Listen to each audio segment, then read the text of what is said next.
चिंतामणि ग्रंथ में आज श्लोक नंबर है 137। ठीक है, श्लोक का उच्चारण करते हैं। प्रकृति विकृति भिन्न शुद्ध बोध स्वभाव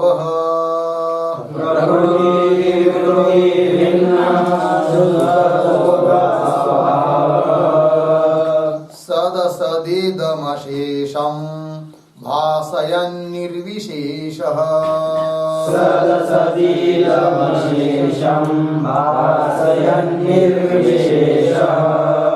विलसति परमात्मा जाग्रदादिष्वस्था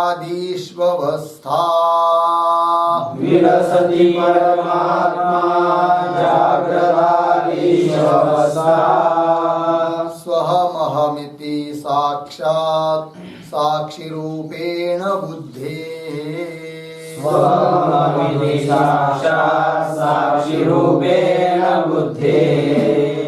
प्रकृति विकृति भिन्न शुद्ध बोध स्वभावः सदसदिदमशेषं भासयन् निर्विशेषः विलसति परमात्मा जाग्रदादिष्वस्था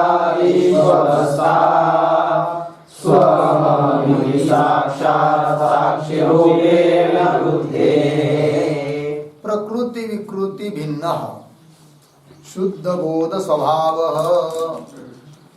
सद असत इदम अशेषम भासयन् निर्विशेष विलसति परमात्मा जाग्रदादिषु अवस्थासु अहम अहम इति साक्षात् साक्षी रूपेण बुद्धेः। ठीक अन्वय। प्रकृति विकृति भिन्न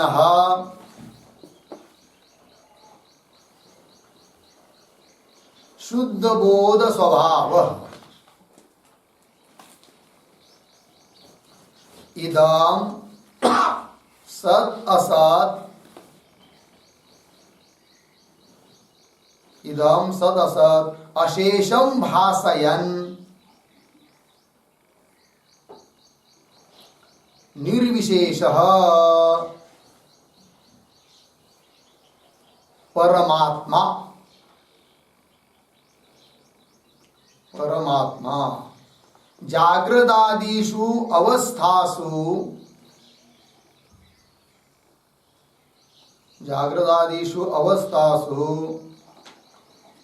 बुद्धेः साक्षी रूपेण अहम अहम इति साक्षात् विलसति अहम अहम इति साक्षात् विलसति। ठीक है, चलिए। तो आत्म तत्व की चर्चा चल रही है। आत्मा ही परमात्मा है, उसमें किसी प्रकार का भेद नहीं है। जीव ब्रह्म ये भी भेद नहीं है। भेद है वो उपाधिकृत है, वस्तुता भेद नहीं है। तो अखंड एक रस रूप से जो परमात्मा है उसका अच्छी तरह से सम्यक रूप से बोध होने के लिए अब ग्रंथकार जीव परमात्मा ये दो नहीं है, एक ही है, इस रूप से एक रूप करके उनका उसका कथन कर रहे, प्रतिपादन कर रहे। ठीक है, तो देखिए क्या कह रहे हैं। प्रकृति विकृति भिन्न, वो परमात्मा जो आत्मा है वो कैसा है जी, तो उसके विशेषण आगे चलकर परमात्मा शब्द आया है ना, तो विशेष्य हुआ और उसके बाकी सब विशेषण है। कैसा है वो परमात्मा, तो कह रहे हैं प्रकृति विकृति भिन्न। ठीक है जी। प्रकृति का मतलब है अविद्या, अज्ञान, माया,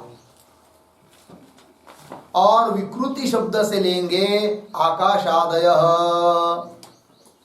विकृति शब्द से कौन लेंगे, आकाशादय, कार्य। अब ये परमात्मा का विशेषण है। क्या कहा जा रहा है कि प्रकृति विकृति भिन्न, तो कुल मिलाकर क्या अर्थ हुआ? कार्य कारण व्यतिरिक्त। प्रकृति विकृति भिन्न का मतलब हुआ कार्य कारण व्यतिरिक्त।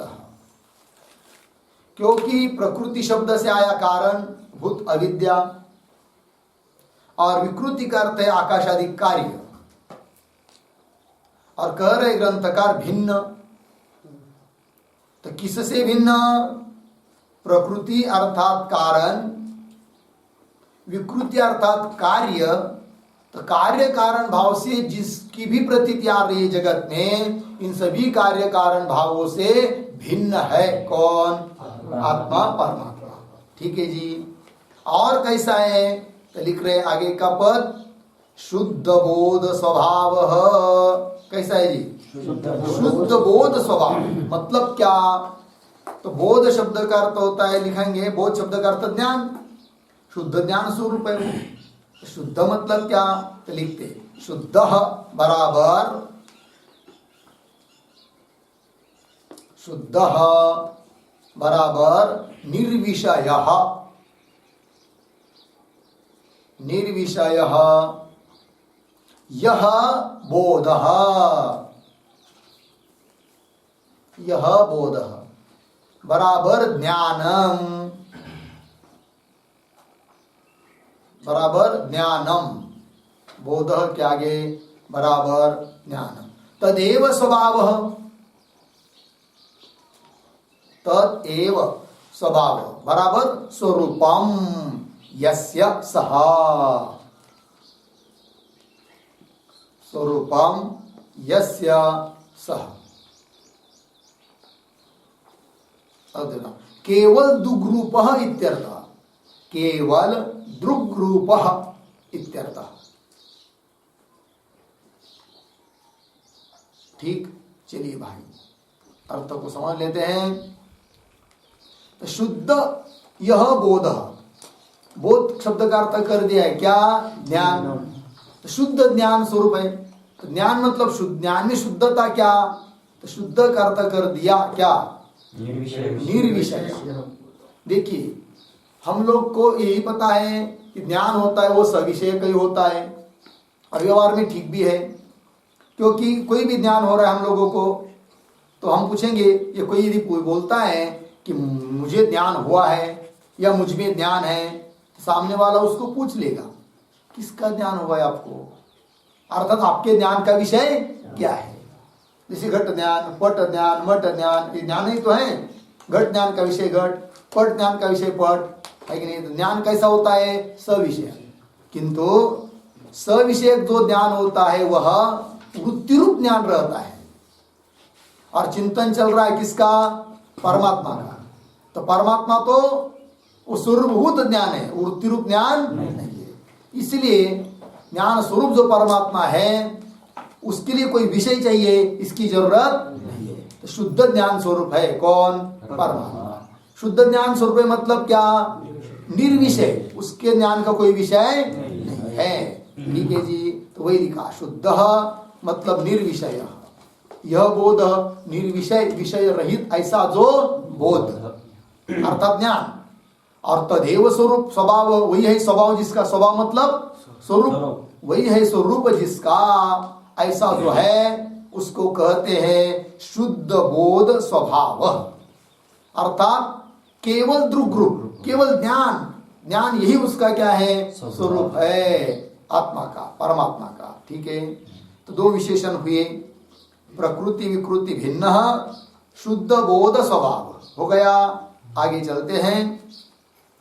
इदं सत असत अशेषम भासयन, ये तीसरा विशेषण हुआ।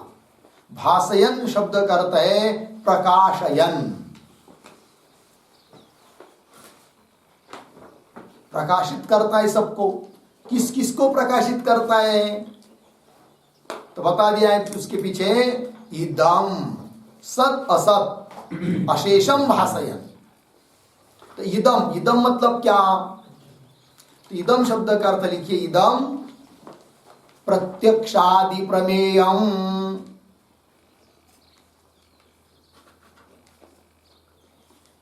प्रत्यक्षादि प्रमेयम। इदम हुआ अर्धविराम, फिर शब्द आया है सत असत। सत क्या है जी? तो सत शब्द से क्या लेना? तो लिखते सत बराबर तेज आदि मूर्तम, तेज आदि मूर्तम।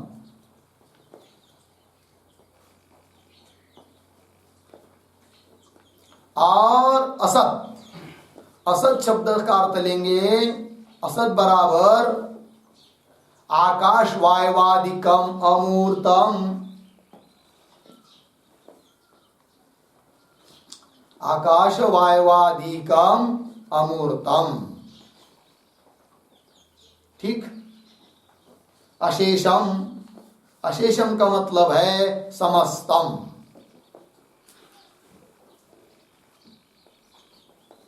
ठीक है, अर्थ समझ लेंगे। तो वो परमात्मा भाषण प्रकाशन कर रहे हैं सबका। किसका? एक एक बात। इदम, इदम का क्या अर्थ लिखा? प्रत्यक्षादि प्रमेयम, अर्थात प्रत्यक्षादि जो प्रमाण है उन प्रमाण का जो विषय है प्रमेय पदार्थ, घट पट मट आदि सब, उन सब का प्रकाशन कर रहा है कौन? आत्मा, परमात्मा। ठीक है। और सत पदार्थों का भी प्रकाशन कर रहा है, असत पदार्थों का भी प्रकाशन कर रहा है। लेकिन यहां पर सत शब्द से क्या लेंगे? हम लोग तो सुने आए हुए, सत मतलब कौन? त्रिकालावाद्य परमात्मा। असत मतलब कौन? जो दिखाई नहीं देता वंद्या पुत्र, वो यहां पर सत असत शब्द से नहीं लेना है। तो सत मतलब क्या? सत शब्द का अर्थ कर दिया मूर्त पदार्थ, तेज आदि, जैसे अग्नि है, घट है, पट है, मठ है, सब क्या है? मूर्त पदार्थ जो कि इंद्रियों को दिखाई देते, इनका भी प्रकाशन कर रहा है कौन? परमात्मा। तो सद हुई। और असत पदार्थों का भी प्रकाशन कर रहा है।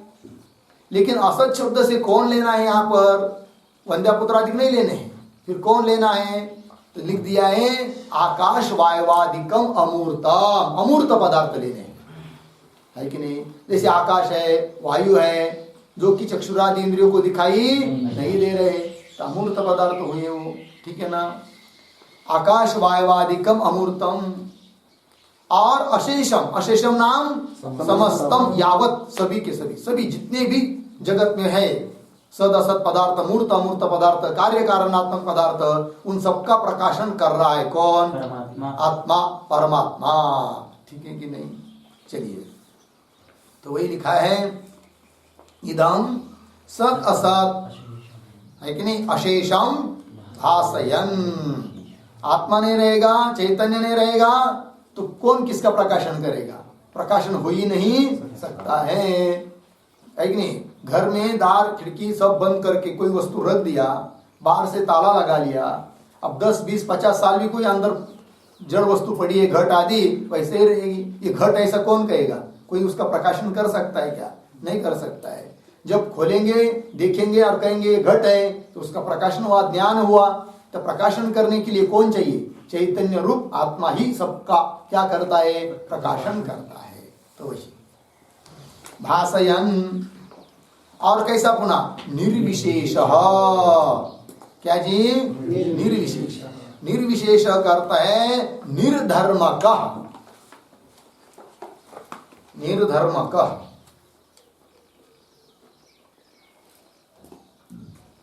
निर्धर्मक ऐसा क्यों देना पड़ा? कि कोई ये न समझे कि वो आत्मा सबका प्रकाशन कर रहा है, इसका मतलब प्रकाशकत्व धर्म उसमें आ जाएगा। ये बात नहीं है। आत्मा कैसा है? निर्विशेष, निर्धर्मक, कोई धर्म उसमें नहीं है। ठीक, आगे चलिए। कौन है वो? परमात्मा, वही है परमात्मा।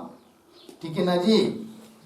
और आगे और कैसा? जागृदादिषु अवस्थासु, जागृदादि, आदि शब्द से स्वप्न सुषुप्ति, जागृत स्वप्न सुषुप्ति मूर्छा, ये सब अवस्था लेना है। इन सभी अवस्थासु, अवस्थाओं में क्या जी? आगे बुद्धि है साक्षी रूपेण, बुद्धि का भी साक्षी रूप से अहम अहम इति, मैं इस रूप से साक्षात विलसति, साक्षी रूपेण, साक्षी रूपेण करते प्रत्यक्तया, प्रत्यक रूपेण।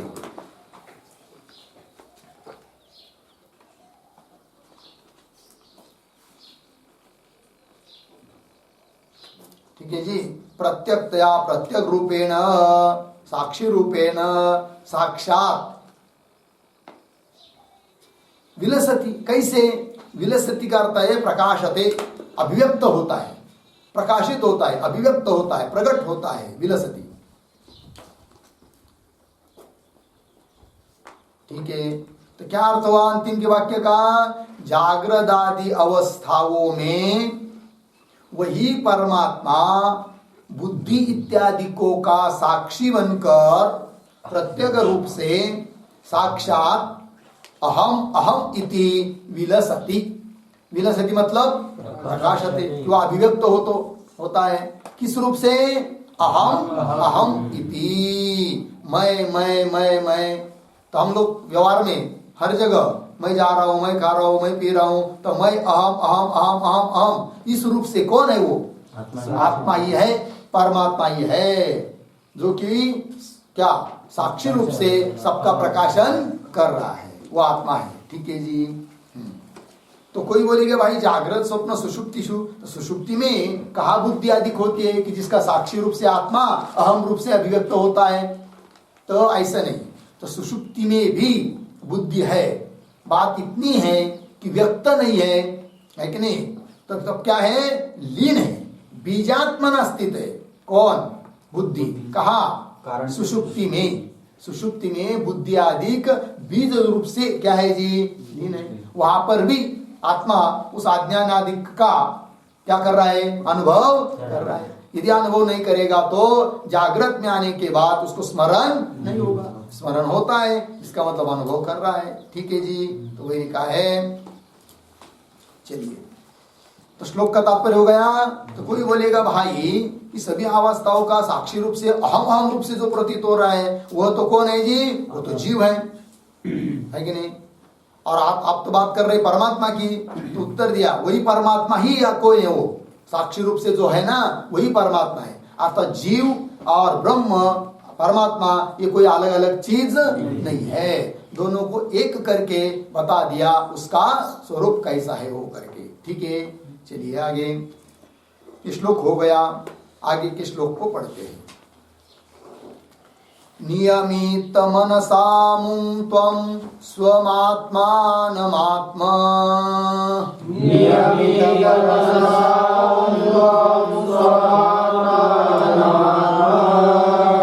न्ययमहमिति साक्षाद् विद्धि बुद्धि प्रसादात्।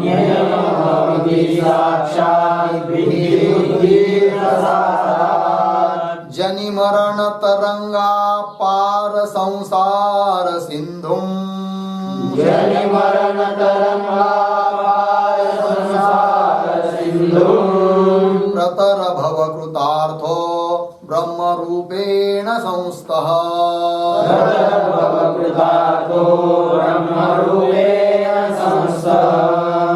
नियमित मनसा त्वं स्वात्मानमात्मा, न्ययमहमिति साक्षात् विद्धि बुद्धि प्रसादात्। जनि मरण तरंगा पार संसार सिंधुम, प्रतर भव कृतार्थो ब्रह्म रूपेण संस्थः। ठीक है, देखिए भाई, नियमित मनसा अमुम त्वं स्वम आत्मानम आत्मनि अयम अहम इति साक्षात् विद्धि बुद्धि प्रसादात्।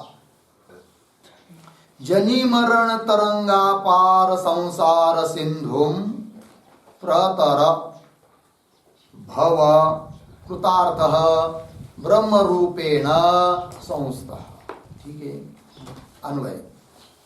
त्वं आत्मनि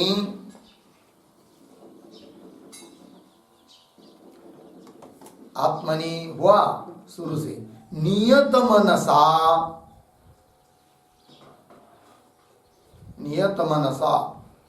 बुद्धि प्रसादात अमोम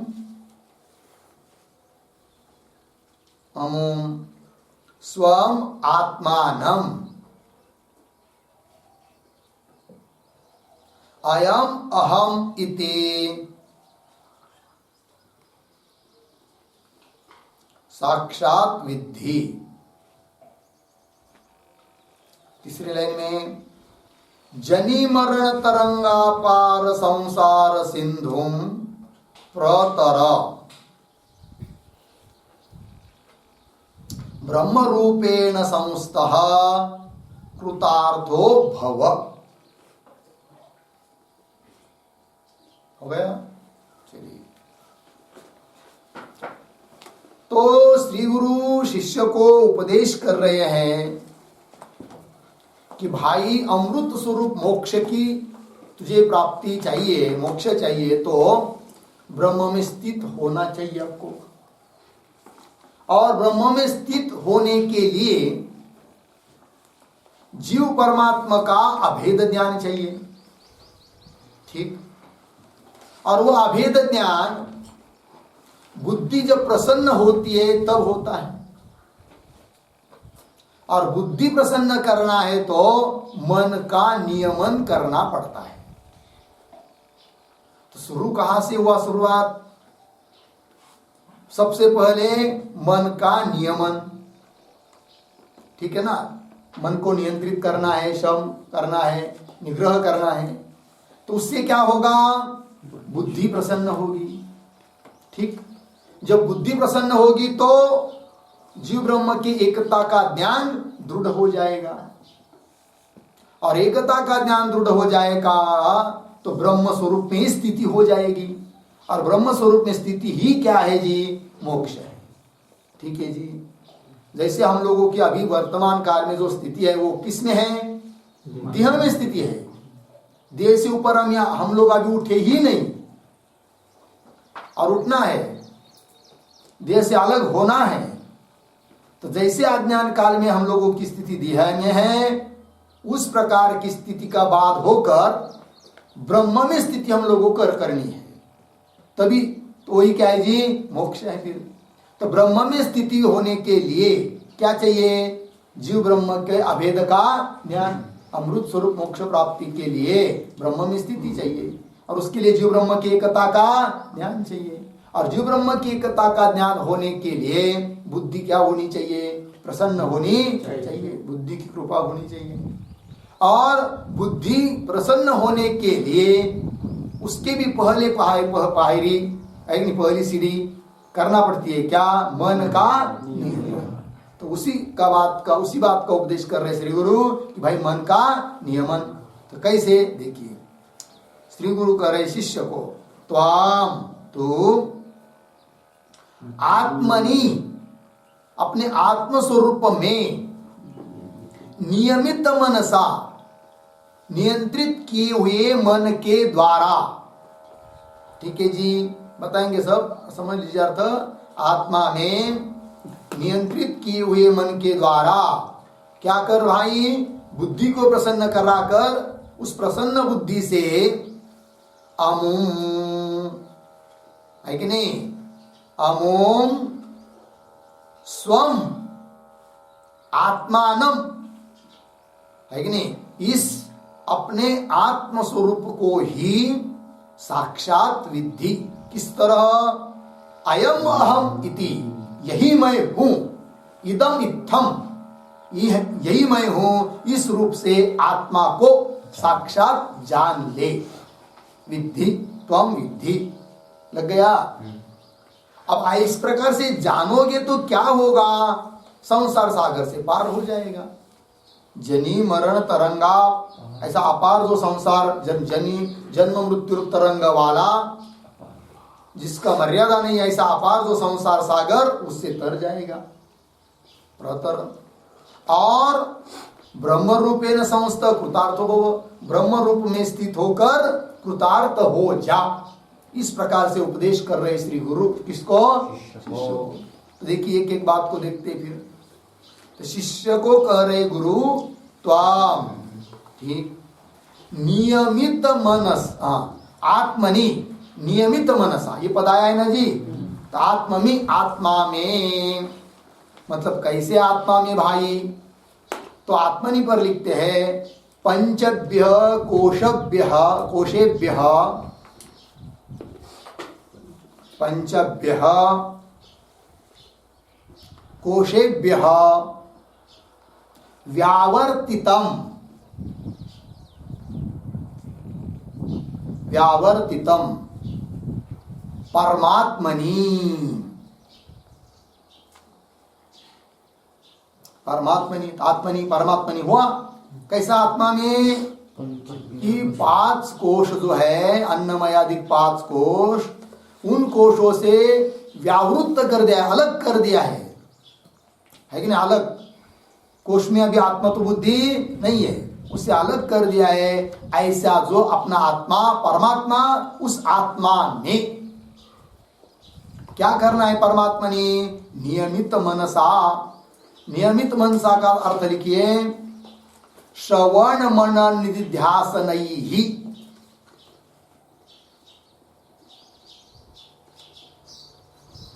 श्रवण मनन निधिध्यासनैहि स्थापितम यन्मनः, स्थापितम यन्मनः तेन करणेन, तेन करणेन, ठीक। अर्थ देखिए भाई। तो क्या हुआ? मन को स्थापन करना है किसमें? आत्मा में, है कि नहीं? आत्मनि नियमित मनसा, मतलब श्रवण मनन निधिध्यासन इनके द्वारा स्थापितम यन्मन, स्थापन किया हुआ है जो मन, किसमें? आत्मा में, है कि नहीं? स्थापितम यन्मन तेन करणेन, ऐसा करने से क्या होगा जी, है कि नहीं? तो आगे का पद आता है फिर बुद्धि प्रसादात, ठीक है ना जी। और मन को इस तरह से आत्मा में स्थापन करेंगे तभी आत्म स्वरूप का क्या होगा? पता चलेगा, ज्ञान होगा। श्रुति भी कहती इस बात के लिए मनसा एव इदम आप्तव्यम, कठोपनिषद, मनसा एव इदम आप्तव्यम, मन के द्वारा ही इस परमात्मा को प्राप्त करना चाहिए, श्रुति भी कर रही है। और वो किस प्रकार से करे? तो पंचकोश से अलग किया हो जो आत्मा है, उस आत्मा में मन को क्या करना है? स्थापन करना है। कैसे मन को? नियमित मनसा, नियंत्रित करके, है कि नहीं? उसमें शम दम ये सब करके फिर श्रवण मनन निध्यासन के द्वारा उस आत्मा में मन जब आदमी स्थापन करता है तो उस करने से क्या होगा? तो आगे आया है बुद्धि प्रसादात। क्या जी? बुद्धि प्रसादात, बुद्धि प्रसादात, ठीक है जी। तो बुद्धि प्रसन्न हो जाती है कि नहीं? तो बुद्धि की प्रसन्नता क्या है जी? बुद्धि की प्रसन्नता मतलब क्या होता है? तो देखिए भाई, तो बुद्धि में बहुत सारे दोष रहते हैं। पहले असंभावना, विपरीत भावना, उसमें भी संशय, संभावना आदि आदि, ये सब दोष रहते हैं। और वो सब दोष हट जाते हैं तो वो दोष हट जाना ही बुद्धि की क्या है? प्रसन्नता है, ठीक है ना। तो लिखते हैं बुद्धि प्रसादात के ऊपर एक वाक्य, असंभावना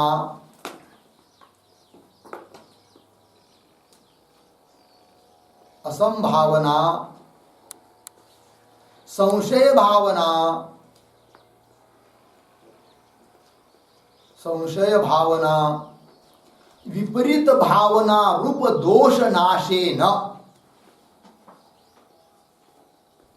विपरीत भावना रूप दोष नाशेन विशुद्धा, विशुद्धा बराबर सकल विद दोष शून्या, विशुद्धा बराबर सकल विद दोष शून्या, सकल विद दोष शून्य या बुद्धि,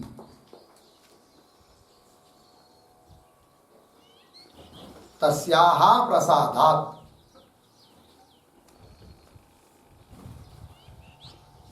तस्याः प्रसादात् बराबर अनुग्रहात्।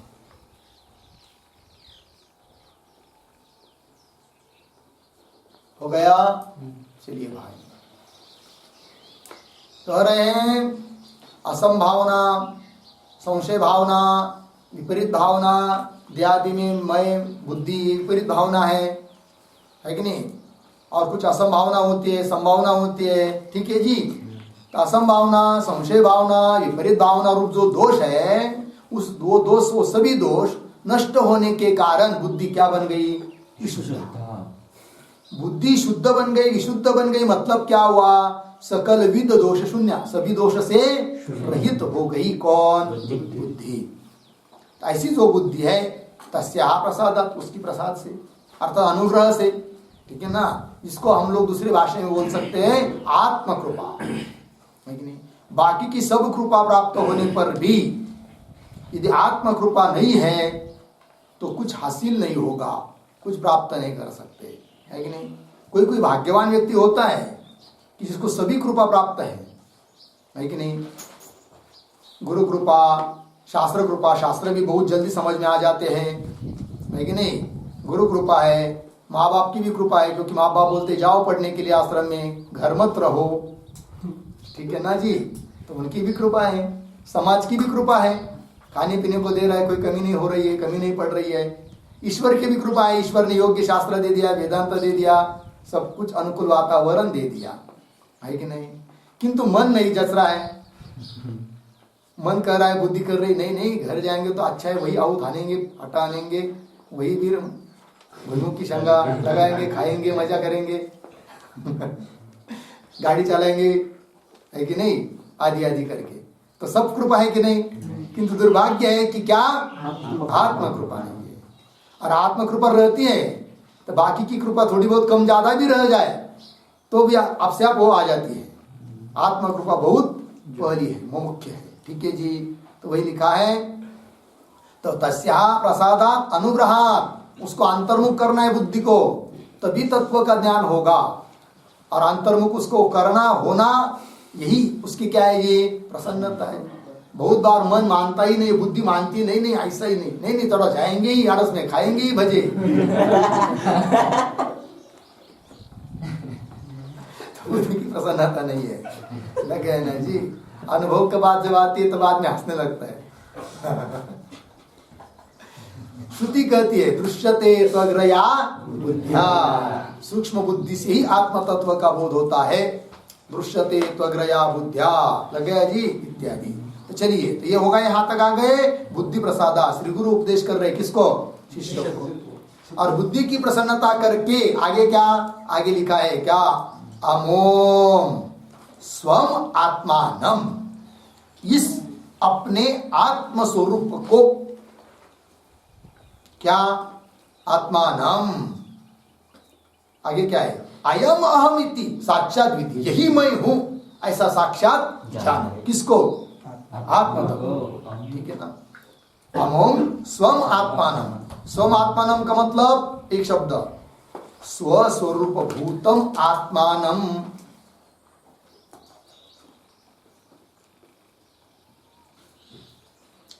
स्वस्वरूप भूतम आत्मानम बराबर परमात्मानम, ठीक है जी।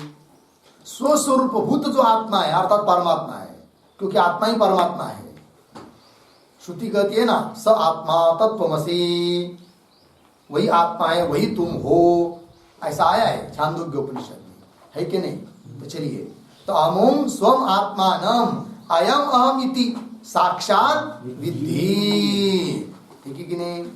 तो श्री गुरु ने कह रहे शिष्य को, भाई अभी तक तूने आत्मा तत्व को जानने का प्रयास किया, कैसे? आत्मा परमात्मा कोई अन्य अलग जगह कहीं है और मैं कोई अलग हूं, ऐसे अभी तक यदि तेरी बुद्धि होगी तो उस बुद्धि का त्याग कर दे। परमात्मा कोई तेरे से अलग नहीं है, जो परमात्मा है वही तुम ही परमात्मा हो, वही ब्रह्म है। लग गया जी। अर्थात अभेद रूप से परमात्मा का साक्षात्कार कर ले, ऐसा कह रहे हैं कौन? गुरु। क्योंकि वही तुम। अब परमात्मा ही तुम हो, ये कहने के बाद, सुनने के बाद यदि अनधिकारी रहता है तो फिर वो उसको हजम नहीं होता है, गड़बड़ हो जाती है उसमें। 12 वाजता त्याची मराठी शब्द आ जाते ना, तो क्या करो, तो कैसे 12 बज जाते उसके, तो क्या समझता है, अरे शास्त्र में बताया है कि मैं परमात्मा हूं, बस हो गया काम। अब फिर पूजा भी छोड़ देगा, भजन भी छोड़ देगा, अब लोगों को कहेगा मेरे को स्नान घालो मेरी पूजा करो, मेरे कोई माला पहनो, क्योंकि मैं हूं क्या? परमात्मा, भगवान। अब शास्त्र ने ये कहा है क्या, इस बात को कहा है क्या ऐसा? अरे भाई तुम परमात्मा हो, किंतु तुमको जो परमात्मा बताया है, जिस बात को कहा है उसको पकड़ नहीं पाए, सूक्ष्म तत्व को नहीं पकड़ पाए तुम। क्या पकड़ा? किसको पकड़ा तुमने? शरीर को पकड़ा, देह को पकड़ा। देह कोई परमात्मा थोड़ी है, वो तो अनात्मा है, पंचमहाभूतों का है। मन भी परमात्मा नहीं है, बुद्धि भी नहीं है, और आपके पास यदि गाड़ी बंगला होगा तो वो भी नहीं है परमात्मा। फिर कौन हो? इन सबका अधिष्ठान वो साक्षी चैतन्य जो आत्मा है ना, वो तुम परमात्मा हो, उसको जानो। ठीक है ना? तो उन सबको अलग करके, अनात्मा को अलग करके वही मैं हूं, इस बात को जानना है। ये तो बुद्धि की समझ है। लग गया जी? तो चलिए, हो गया। तो श्री गुरु ने कहा कि अयम अहम, यही मैं हूं, इस रूप से तुम क्या करो? साक्षात जानो, भेद बुद्धि का त्याग कर दो। हो गया जी? और यदि इस प्रकार से आत्म तत्व का साक्षात्कार कर लोगे तो क्या मिलेगा तुमको, क्या फल होगा? तो उसको बता रहे तीसरी पंक्ति में, जनी मरण तरंगा पार संसार सिंधुम प्रतर, अर्धविराम, प्रतर, प्रतर का अर्थ लिखिए प्रकर्षेण तर, प्रकर्षेण तर बराबर सद्यो मुक्तिम आपनुहि। प्रकर्षेण तर बराबर सद्यो मुक्तिम आपनुहि। ठीक, विशेष रूप से वो तुम उससे पार हो जाओ, अर्थात सद्यो मुक्ति, तुरंत मोक्ष को प्राप्त कर लो। ठीक है, किससे? तो जनी, संसार का स्वरूप, जनी मरण तरंग अपार संसार सिंधुम। जनी मतलब जन्म, मरण मतलब मरण, जन्म मृत्यु यही है तरंग, जिसमें ऐसा जो संसार, और एक विशेषण दिया कैसा? अपार, जिसका ब्रह्म ज्ञान के बिना और किसी भी उपाय से उसको लांगा नहीं जा सकता है। किसको? संसार को पार नहीं किया जा सकता है। उसको पार करने के लिए एक ही नौवा है, नाव है, एक ही नावड़ी है। कौन नाव है? नौका है ब्रह्म ज्ञान, उसके बिना और कोई नौका नहीं जी। तो जनी मरण तरंग अपार, ऐसा जो संसार सागर, उससे पार हो जाओ, ये कह दिया। हो गया ना जी? ये जो बड़ा शब्द है, इसका विग्रह लिखते हैं।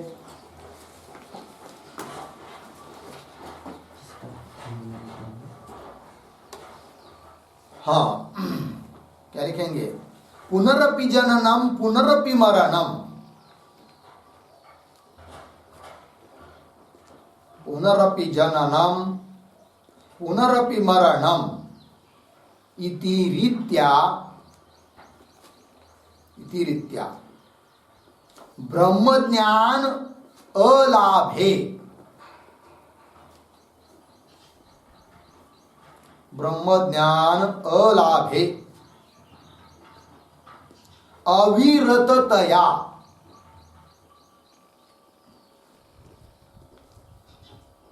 अविरततया प्रसज्यमान जन्म मरण रूप, प्रसज्यमान जन्म मरण रूप तरंग विशिष्ट प्रसज्जमान जन्म मरण रूप तरंग विशिष्ट, जन्म मरण रूप तरंग विशिष्ट अपारः यह संसारः, अपारः यह संसारः। अर्धविराम। सएव सिंधुः, सएव सिंधुः बराबर समुद्र। तम प्रतर, तम प्रतर हो गया। अर्थ देखिए भाई, तो शंकराचार्य जी ने भी कहा है किसी स्तोत्र में, पुनरपि जननम पुनरपि मरणम, यही संसार है, बार बार जन्मना बार बार मरना, यही संसार है कि नहीं? हर एक जन्म में हमारा संसार अलग अलग हो जाता है। संसार मतलब जन्म नहीं संसार है, किंतु लोग जिसको संसार बोलते हैं ना वो अलग अलग हो जाता है। कौन सा? घर दार, मनुष्य जन्म में आ गए बस ईटा पत्थर जोड़ लिया, है कि नहीं? ऐसा कुछ पत्र भित्र डाल दिया, छत बना लिया तो संसार चालू हो गया। पशु पक्षी बन गए तो देखिए उनका संसार यहाँ पर चालू हो गया। एक एक एक काड़ी ला रहे हैं और अपना घरता बना रहे हैं, बच्चों को दे रहे हैं, फिर बच्चे थोड़े बड़े हो गए, खिलाया पिलाया उनको, उड़ने लग गए तो चलो खोपा मोड़ दिया, उनको भगा दिया, वो भी चल दिए, अलग संसार है। ठीक है ना जी? हर एक पशु पक्षी का संसार अपना अपना अलग होता है कि नहीं? तो चलो, तो यही तो जनी मरण, जन्म पुनः पुनः जन्मने पुनः पुनः मरना, यही है संसार। इस रीति से तो ब्रह्म ज्ञान अलाभे, ब्रह्म ज्ञान यदि प्राप्त नहीं होता है तो, ठीक है कि नहीं? ब्रह्म ज्ञान यदि प्राप्त नहीं होता है तो क्या संसार कभी भी खंडित नहीं होगा, अविरत चलता रहेगा। कितने काल कोई उसका हिसाब नहीं है। अविरततया लिखा है कि नहीं? अविरततया। प्रसज्जमान प्राप्त होने वाला कौन? जन्म मरण रूप तरंग विशिष्ट, जन्म मरण यही है तरंग, इन तरंग से जो विशिष्ट है, ऐसा कौन? संसार। पुनः कैसा है वो? अपार, जिसका कोई पार नहीं है, सीमा नहीं है। ऐसी कुछ है क्या? ब्रह्म ज्ञान प्राप्त नहीं किया तो भी कोई बात नहीं, 2 कल्प के बाद आपको मोक्ष मिल जाएगा, ऐसा कुछ है? नहीं नहीं, 2 कल्प नहीं, करोड़ों कल्प बीत जाएंगे तो भी ब्रह्म ज्ञान प्राप्त किए बिना मोक्ष की प्राप्ति हो ही नहीं सकती। तो उसकी मर्यादा, लेकिन अपार हुआ कि नहीं? फिर अपार है कौन? संसार। अपार यह संसार। सएव सिंधु, उसको सिंधु की उपमा दे दी, सागर की उपमा दे दी। सिंधु मतलब समुद्र। समुद्र कैसा है? अपार है, उसको पानी गिन सकते हैं क्या कितना लीटर है करके? नहीं गिन सकते, अपार है। उसी प्रकार ये संसार भी क्या है जी? अपार है। तम प्रतर, उसको पार करके चले जा। कौन कर रहे? श्री गुरु कर रहे। किसको? शिष्य को। ठीक है ना? लेकिन उसके लिए क्या उपाय बताया पूर्वार्ध में? नियमित मनसा, बुद्धि को प्रसन्न करके, फिर आगे स्वम आत्मानम अयम अहम इति साक्षात विद्धि, ये उपाय है। उस आत्मा को यही मैं हूं इस रूप से साक्षात जान ले, साक्षात्कार कर ले, है कि नहीं? वो जो ओतप्रोत भरा हुआ चैतन्य है वही मैं हूं, है कि नहीं? देखिए वो पेड़ पौधे लगे हुए, वो सबके रूप में, सबके शरीरों में भी मेरा ही स्वरूप विद्यमान है। सबके अंदर मैं ही बैठा हूं, मेरे अलावा कोई संसार का अस्तित्व ही नहीं है, क्योंकि अधिष्ठान के अतिरिक्त अध्यस्त पदार्थों को कोई सत्ता होती ही नहीं है। इस प्रकार से धीरे धीरे धीरे धीरे अहम ब्रह्मास्मि इस बुद्धि पर क्या होना है? आरूढ़ होना है। और ये अपने हाथ की चीज है। ठीक है? आदमी गड़बड़ क्या कर देता है पता है कि नहीं? जो अपने हाथ का नहीं है उसको प्राप्त करने का प्रयास करता है, उसमें आयुष्य खो देता है, और वो प्राप्त होगा इसकी भी कोई गारंटी नहीं रहती है। और जो अपना हाथ का है उसको छोड़ देता है। तो ब्रह्म ज्ञान प्राप्त करने के लिए कोई धन दौलत और कोई चीज लगती है क्या? कुछ नहीं। श्रवण मनन निधिध्यासन कर लिया, एकांत में बैठ गया, शरीर पर कोई कपड़ा भी ना हो, खाने को भी नहीं हो, तो भी ब्रह्म ज्ञान संपादन किया जा सकता है। कुछ भांडवल उसको लगता नहीं है, एक दमड़ी भी खर्च करने की जरूरत नहीं है। समझ में आया? लेकिन आदमी ये नहीं करता है, और क्या करता है फिर? जो अपना हाथ का नहीं है, आदमी चाहता है क्या? बहुत बढ़िया मेरा मकान हो, अब नौकरी अच्छी लग जाए, फिर शादी हो जाए, फिर ये हो जाए वो हो जाए, जो अपना हाथ का नहीं है उसके लिए क्या कर रहा है, प्रयत्न कर रहा है। लेकिन वो प्रारब्ध में होगा तो नहीं चाहेंगे तो भी मिलने वाला है, और प्रारब्ध में नहीं होगा या भौतिक संसार तो प्रयत्न करने से भी मिलेगा नहीं। अब जो 100% प्रारब्ध क्या दिन है उसके लिए क्यों प्रयत्न करना है, फिर छोड़ दो, मिलेगा नहीं मिलेगा। और जो अपने हाथ की बात है उसको प्राप्त करने का प्रयास करना चाहिए, क्योंकि इस जन्म में यदि प्राप्त नहीं कर पाएंगे किसको, ब्रह्म ज्ञान को, आत्म ज्ञान को, तो क्या होगा फिर कोई गारंटी नहीं है पुनः मनुष्य जन्म कब मिलेगा या नहीं मिलेगा। पता नहीं कितनी बार बैल होना पड़ेगा, क्योंकि जिन जिन लोगों की भाकर खाए उनको तो चुकाना पड़ेगा ना कर्ज। एक भाकर के लिए एक आयुष्य लगाना पड़ेगा उनके घर में, है कि नहीं। ये सब होगा, ठीक है ना जी। कितनी बार, कितनी योनि में कितनी बार जन्म होगा इसका कोई गारंटी नहीं है। पुनरपि जननम पुनरपि मरणम पुनरपि जननी जठरे शयनम, ये संसारे सब बस यही संसार संसार संसार ही रहेगा, ठीक है जी। गाढ़ो कभी भेड़ कभी सर्प बनना पड़ेगा, फिर कोई आएगा डंडा से पीटेगा, फिर चू चू चू करेगा, शरीर छोड़ देगा, पुनः दूसरा शरीर धारण करेगा, है कि नहीं। पुनः डर रहेगा, चलो भाई सर्प बन गया, ऊपर से घार आ रही है, खाएगी मुझे, मुंगूस आ रहा है उधर से, अबे चलो चलो इधर भागो इधर भागो उधर भागो, उधर भागो तो उधर से दूसरा मांजर आ गई, तो हो गया दिक्कत। उधर से आदमी आ रहा है, कितने भाई देखो भाई कितना दुख है। और गर्मी के दिन चालू हो गए, पानी भी नहीं मिल रहा है पीने को, है कि नहीं। तड़प रहे पानी के बिना, भोजन नहीं मिल रहा है, खाने को नहीं मिल रहा है, कितना दुख है दुख है दुख है कि नहीं। फिर इन दुखों का आलोचन रोज रोज चिंतन करना चाहिए कि ये करेंगे तो ये होगा, ये नहीं करेंगे तो ये नहीं होगा, हमको क्या करना है इसका पक्का निश्चय कर लेना चाहिए। हो गया ना, यही बताया है यहाँ पर। चलिए भाई, हो गया जी। व्यापार संसार सागर है और उसको तैर कर जाना है, बहुत छोटा है। परमार्थ करने के लिए कोई आडंबर बहुत ज्यादा करने की जरूरत नहीं है कि नहीं। परमार्थ क्या है, समझूती का परमार्थ है, समझ का परमार्थ है, क्रिया का नहीं है। लेकिन आदमी क्रिया पर ज्यादा भर देता है और समझने में ध्यान ही नहीं देता है। जबकि परमार्थ किसका है, बुद्धि का है, समझूती का परमार्थ है, क्रिया का। क्रिया करो ठीक है, आरंभ काल में कोई बात नहीं, नामस्मरण करो, भजन करो, यज्ञ आगादि करो, ठीक है, किंतु उतना कर लिया तो उतना ही परमार्थ है, ये समझना नहीं है। हम ब्रह्मास्मि, इस बोध पर जब तक आरूढ़ नहीं होते तब तक सब किया हुआ क्या है, भेल ही है, व्यर्थ ही है। हो जाएगा अंतकरण की शुद्धि, किंतु पता नहीं वो कब काम आएगी। ये इस शरीर में, इस मनुष्य जन्म में आत्मज्ञान प्राप्त नहीं हुआ तो फिर पुनः मनुष्य जन्म कब मिलेगा इसका गारंटी नहीं। समझ लीजिए मिल भी गया कदाचित, हाँ, लेकिन वो भारत में मिलेगा इसकी कोई गारंटी है नहीं। समझ लीजिए विदेश में मिल गया तो क्या उसका फायदा, क्योंकि वहां रहे नहीं है सब ब्रह्म ज्ञान।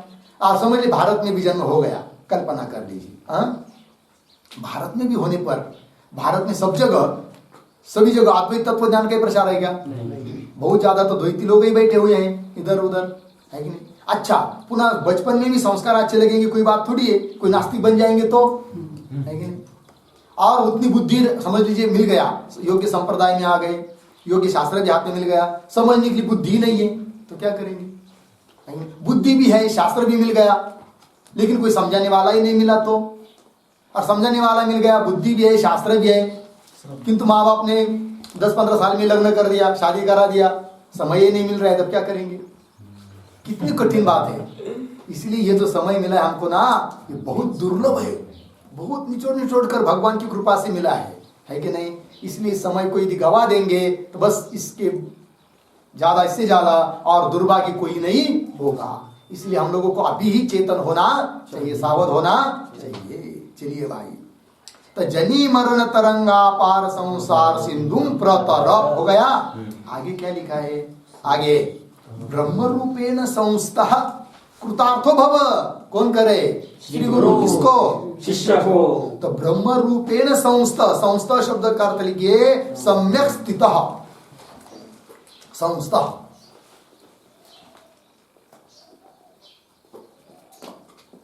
तो ब्रह्म रूप से अच्छी तरह से स्थित हो जा, ये कह रहे श्री गुरु, सम्यक स्थितः संस्थ, ठीक है। ब्रह्म रूपेण संस्थः और कृतार्थो भव, ठीक है ना। अब कृतार्थ हो जा, बस ब्रह्म ज्ञान तत्व ज्ञान प्राप्त हो गया ना, अब कोई कर्तव्य रहा नहीं, सब कुछ जो करना था वो कर लिया। कृत्यम कृतम ये न सह कृतकृत्य, कृतार्थ हो गया, कामनाई झालो पाही कामा। ठीक है जी। श्रुति भी कहती है ज्ञानामृतेन तृप्तस्य कृतकृत्यस्य योगिनः नैवास्ति किंचित कर्तव्यम अस्ति चेत न स तत्त्ववित्। श्रुति आती है क्या क्या, ज्ञानामृतेन तृप्तस्य कृतकृत्यस्य योगिनः, पूर्ण विराम, नैवास्ति किंचित कर्तव्यम, नैवास्ति किंचित कर्तव्यम अस्ति चेन न स तत्त्ववित्, ये प्रमाण दे दिया। ठीक, अर्थ क्या है जी, ज्ञानामृतेन तृप्तस्य, ज्ञानामृत अमृत से जो तृप्त हो गया, कृतकृत्य योगी न कृतकृत्य हो गया वो, ऐसे योगी के लिए न एव अस्ति किंचित कर्तव्यम, किंचित कर्तव्यम न एव अस्ति, कुछ अब कर्तव्य बाकी नहीं है। यदि अस्ति चेत, और ये सब नहीं अपना कर्तव्य कुछ समझता है तो समझ लेना चाहिए, न स तत्त्ववित्, स तत्त्ववित् न, यदि कर्तव्य अपना कुछ बाकी है ऐसा जो कोई समझता है वो तत्त्ववित् है ही नहीं है। जो तत्त्ववित् हुआ ना उसके लिए अब कुछ करना बाकी, धन्यो हम इस स्थिति को प्राप्त हो जाता है। ठीक है जी, चलिए भाई हो गया, बस आगे का विचार कल करेंगे। ओम पूर्णमदः पूर्णमिदं पूर्णात् पूर्णमुदच्यते पूर्णस्य पूर्णमादाय पूर्णमेवावशिष्यते। ओम शांति शांति शांति।